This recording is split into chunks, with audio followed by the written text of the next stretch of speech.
The main thing that a business can do is make choice or give the choice to the consumer to check in or interact with a hotel in the manner they want. It's about the customer experience and it's about what they want. From Hotel Tech Report, it's Hotel Tech Insider, a show about the future of hotels and the technology that powers them.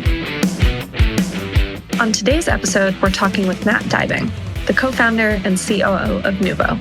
Nuvho advises hotels all over the world on revenue management, sales, marketing, and more. So Matt brings a really interesting perspective on the industry and how technology can deliver great results. Let's dive in. Matthias, looking forward to speaking with you and learning more about your business. To start things off, please go ahead and introduce yourself and tell us a bit about your role and your business. Okay, so I'm Matt Dybing. Yeah, Matt will be easier than Matthias. I'm the co-founder of a business called Nuvho. Nuvho provides outsourcing services in revenue management, sales, and marketing for hotels. We also provide tech as well. So we are a reseller of a couple of vendors over here in Australia, and we operate both in Australia and in the UK and service at the moment close to 200 hotels. Can you tell me a bit about the typical hotel that you work with? It's a wide range. It could be a 25-room hotel in regional Australia, all the way up to some of the best luxury boutique hotels in the world. So it's a wide range of clients that we've got. Anything in between, we work with campgrounds as well. I guess any business or accommodation business that needs revenue management, sales and marketing, we can essentially service. Well, I imagine you see such an interesting perspective of the industry working with a variety of properties in different locations. Can you tell me any trends or common challenges that you see across the hotels that you work with? You know, what you see in terms of the inflation that obviously occurred after COVID, the rise in wages or cost of essentially hiring staff, their expectations as well. A bit of lack of talent, to be honest, in our industry. We've never been that good to stimulate the grassroots level that a lot of people see hospitality or accommodation as a job as opposed to a career. So that means there's a lot of turnover and transient staff. So I think that's a big challenge. Then there is the challenge on the cost side. Any cost items on the P&L of a hotel or an accommodation business, hospitality business for that matter, have gone up. Food cost, the cost of linen, the cost of housekeeping, and the likes commissions from OTAs as well. So when you sort of bundle that all together with a cost of living crisis, with people being more careful or consumer being more careful with their money, which puts some pressure on revenue. If you operate an accommodation business these days, it can be quite hard. So I think that's why people, if we look at tech now and start transitioning to that and look at AI and the rise of AI, I think in the accommodation business, there's a lot of operators that are now fully reviewing their stack, essentially, to try to see where they can automate. I think automation is a big thing, to try to do it in a way that doesn't impact the guest experience. So you obviously see, online check-ins, the ability to open the door of a room with your phone, automating a lot of the process when it comes to check-in, check-out, and the likes. You're going to see a lot of that. I think a lot of operators now are reviewing their property management systems as well in terms of enabling all those apps to actually be able to connect. So you can see the rise of certain tech stack like Muse and the likes, which have open APIs that allow essentially to connect with as many apps as an operator can want. Apaleo as well is another one on the rise in Europe, and that's sort of making their way into a global environment. So I think those type of vendors are basically in a right spot at the moment. And then on the other side, you will have a lot of automation tech that do come in terms of being able to, facilitate online check-in, make housekeeping more efficient, calculating how far an housekeeper will be traveling and what would be the most efficient things to do that, especially in resorts. So it's really, really interesting. Then if you look at what we do in terms of the distribution part of it and the revenue management side of it, marketing, sales, there's a lot of movement as well in that. Personally, at Nuvho, we work quite closely with Argeni in terms of automating pricing, with Lighthouse in terms of automating our BI tools. We do work with a few different vendors as well, which probably not hospitality focused, but Pipedrive, for example, from a CRM perspective. And we started really investigating other that are not just the top of the line or best necessarily what we consider being best in class at the moment vendors. We started looking at more smaller vendors as well that may have think about the problem in a different manner and started breaking it down, putting it back together and created tools that allow really to be a lot more efficient and on the ball. So, it could be the foresights, for example, for CRM, or it could be guest review also. So there's a few vendors that we're looking at the moment to streamline our operation further. Thinking along that vein of your tech stack, we hear so much about AI, obviously. Do you have some best practices for hotels who want to implement AI but haven't found the right method of doing it, or maybe they're intimidated by the plethora of products in the marketplace right now? Where would you recommend starting? We started with TikTok. We essentially just went on TikTok and just tried to actually find as much information as we can. It's sort of treasure trove in terms of understanding AI.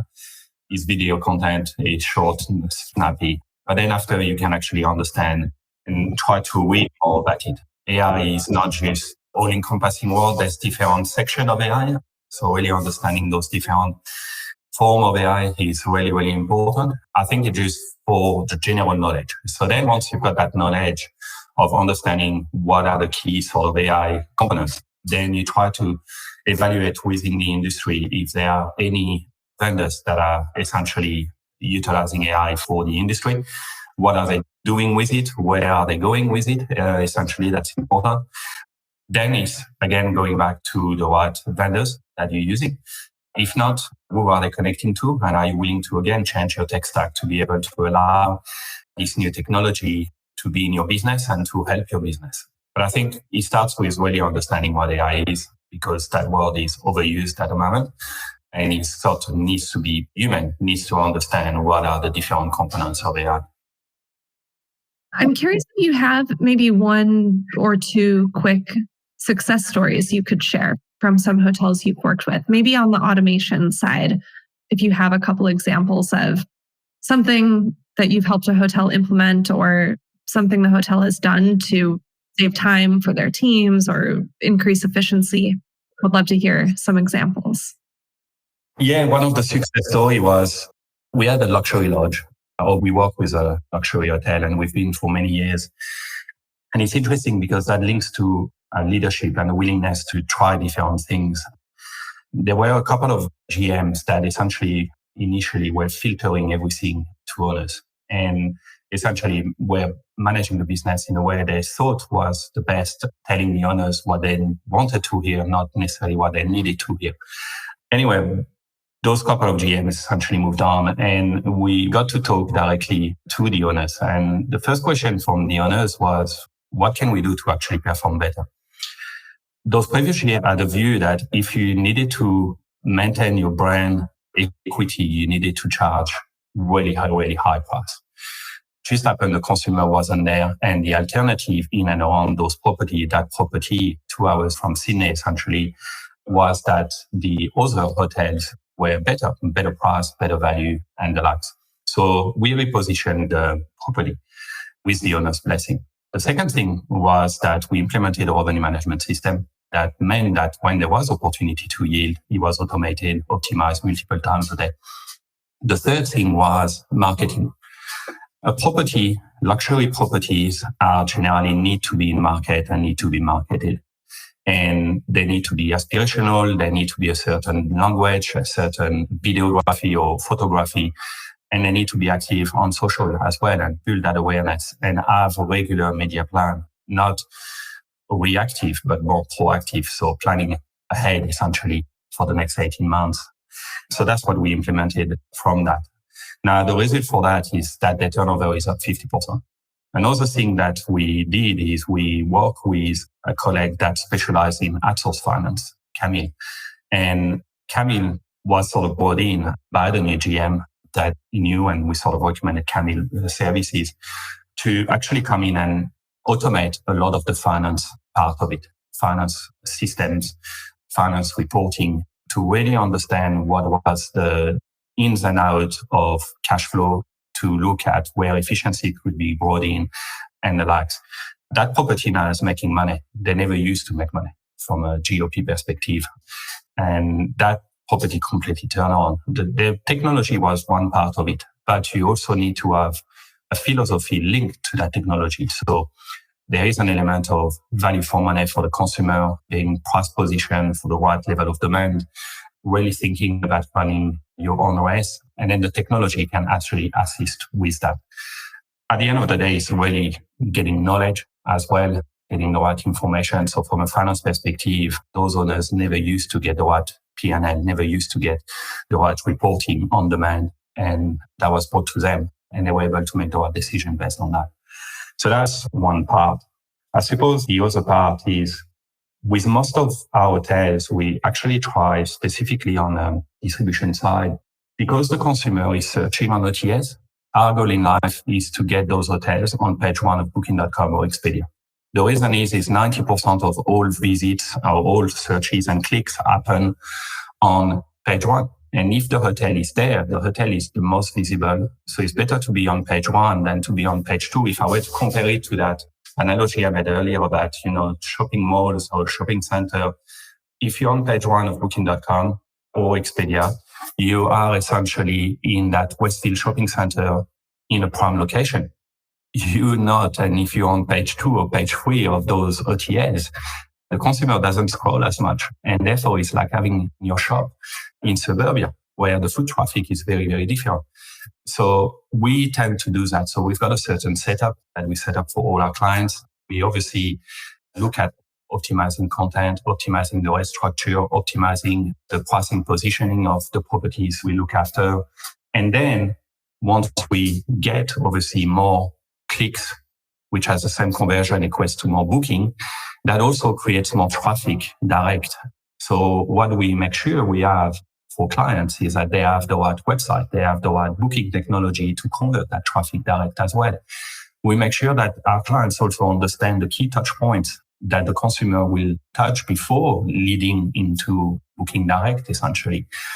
And the way you need to think about it in a nutshell is, why would the consumer book my hotel over another? So that's question number one. Then once you respond to that and you've got the right positioning and the consumer sees value for money in terms of choosing you, then the second question is, why would they book direct? Because that's the way they search. They first compare you to other hotels, and then they will, once they choose the hotel, they will then go and look for the better price for that hotel, for the same date, for the same room type, because that's what they saw on the Trivago ads.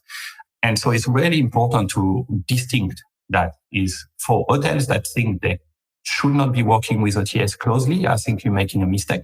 I think you need to use the OTAs as much as they use us, and therefore you need to use the exposure they can provide. And you need to work closely to be able to get up that listing closely with them, as opposed to not inviting them for coffee every now and then. The first thing we do is we actually engage with OTAs because we want to understand the way they think so we can align with the way the algorithms think. And then that means you can trick the algorithm and get a higher listing. And then the right technology in terms of booking engine technology, please never take the cheapest website or the cheapest booking engine. You need to have the right tools to be able to convert that traffic direct. And if you choose the cheapest, you'll get what you pay for. You essentially will leave money on the table because your technology will not be able to convert those guests. I'm curious, especially curious based on your work with so many different hotels. What is one thing that you believe about technology in the hotel space that your peers or maybe the hotels that you work with would actually disagree with? There is this perspective that if you automate the guest experience, let's say the online check-in, instead of having a reception, if you allow people to basically go to their rooms right away without experiencing the lobby or things like that, that the consumer will not get the right guest experience. Especially in luxury hotel, they do think that the consumer will love to actually be sitting down for 15 minutes while somebody personally explains to them what's happening in the hotel, where everything is, etc. Guess what? That's not true.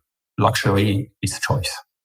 And a lot of GM, when I've sort of explained this, I totally disagree. But the worst thing, I'm a fast luxury client, but I also like to go camping on the weekend. So essentially, I'm the same customer, but in different contexts, I like to do different things. The worst thing that could happen to me at check-in is somebody sitting me down for 15 minutes when all I want is to get to my room. So the main thing that a business can do is make choice or give the choice to the consumer to check in or interact with a hotel in the manner they want. It's about the customer experience and it's about what they want, as opposed to a hotel pushing their own agenda to a guest when that guest may not want it. And I'm not saying that all guests are like that. They want to check in like they would be doing with an airline and go straight to the gate and, straight to their room. Some consumer would love to be pampered, but not all of them. So that's the main thing. I think sometimes we're having a disagreement with hoteliers.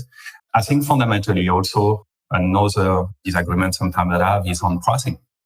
I believe that pricing is quality divided by price, or value is quality divided by price. And therefore, even a good hotel sometimes need to align to the market and, go down to meet where the market is at to be able to get bookings and still share from competitors. And again, you've got the GMs or hoteliers that do things that keeping their price up is going to drive them the ADR they want. But often it doesn't and give them the net income they want because you need to bring the ADR to the bank as well. So if the consumer is at a certain level, because most of the market is at that level, and if you are a hotel that think that you can beat the market on ADR by pricing higher, the consumer will look for the better value. And if your price is not aligned with your quality, the consumer will stay away from your product. So really important to actually position the property, or regardless of the property class, to meet the consumer expectation based on the alternative hotels that consumer have access to. And that links to why would a consumer book your hotel first? And then you can start thinking about the rest. Well, thank you so much, Matt. It was really great speaking with you. Thank you so much for sharing all of your insights. And I think all our listeners will find it very valuable.